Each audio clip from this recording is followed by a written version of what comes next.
Assalamualaikum, halo guys. Kami dari kelompok 5 akan mempresentasikan hasil diskusi kelompok kami yang beranggotakan 6 orang. Berikut nama dan NIM anggota di atas. Dan ini dia tugasnya. Identifikasi faktor-faktor yang berada dalam kendali masing-masing manajer.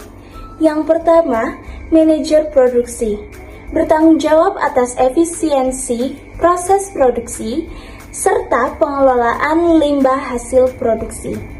Dalam kasus ini, manajer berhasil mengurangi limbah sehingga menunjukkan kinerja yang baik pada aspek yang menjadi tanggung jawabnya. Yang kedua, manajer penjualan memiliki kendali terhadap strategi pelayanan, pemasaran, dan retensi pelanggan.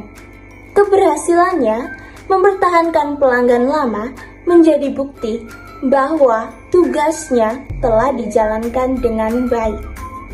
Yang ketiga, manajer cabang bertanggung jawab mengelola biaya operasional dan pengeluaran rutin di unit kerjanya.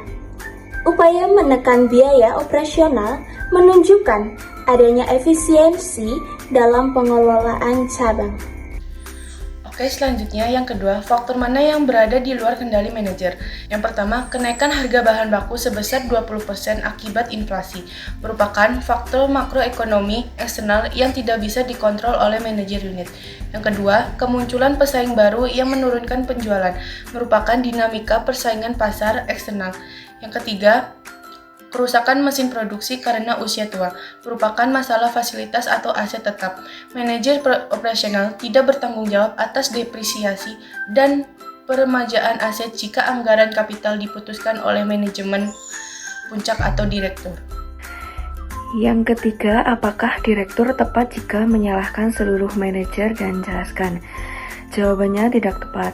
Direktur menyimpulkan secara generalisasi atau blanket judgment hanya berdasarkan hasil akhir penurunan laba tanpa memisahkan antara kinerja manajer dan kinerja unit atau faktor lingkungan.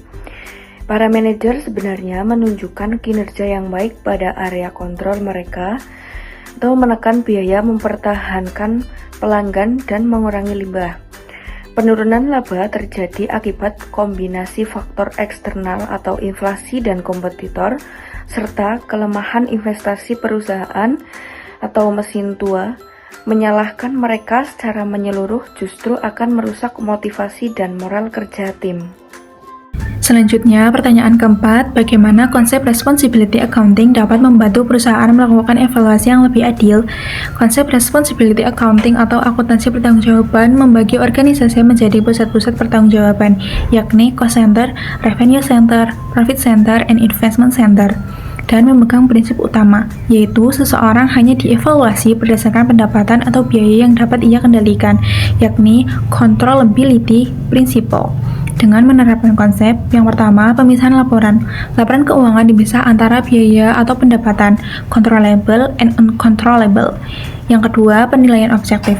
Manajer tidak dihukum akibat inflasi atau kerugian akibat mesin tua yang bukan kewenangan mereka untuk menggantinya. Yang ketiga, apresiasi yang adil. Keberhasilan manajer dalam menekan biaya dan menjaga pelanggaran tetap tercatat sebagai pencapaian positif, meski kondisi makro sedang melemah. Oke, baik. Selanjutnya di sini saya akan memaparkan poin yang nomor 5, yaitu rekomendasi kepada direktur agar evaluasi kinerja lebih objektif. Jadi yang pertama, menerapkan prinsip controllability. Jadi dengan adanya hal tersebut, manajer dinilai hanya dari hal-hal yang bisa mereka kendalikan, bukan karena faktor luar seperti inflasi atau mesin yang sudah tua. Yang kedua, menggunakan flexible budgeting. Jadi dengan adanya flexible budgeting, anggaran dapat disesuaikan dengan kondisi yang berubah sehingga penilaian kinerja tetap adil dan juga realistis. Yang ketiga, menggunakan balance scorecard. Jadi dengan adanya balance scorecard, penilaian tidak hanya dari laba, tetapi juga melihat kepuasan pelanggan, efisiensi kerja, dan proses operasional perusahaan. Yang keempat, melakukan investasi atau peremajaan mesin.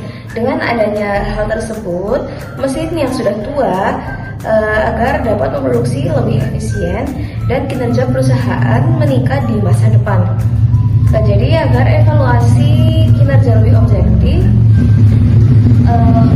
perusahaan harus menilai manajer berdasarkan hal yang dapat mereka kendalikan, menggunakan anggaran yang fleksibel, menilai kinerja dari berbagai aspek, serta mendukung operasional dengan investasi pada aset yang lebih baik.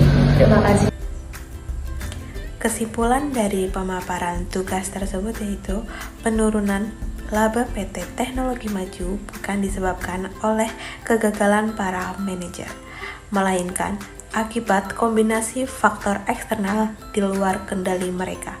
Inflasi bahan baku sebesar 20% dan munculnya persaingan baru, serta penurunan efisiensi fasilitas mesin tua.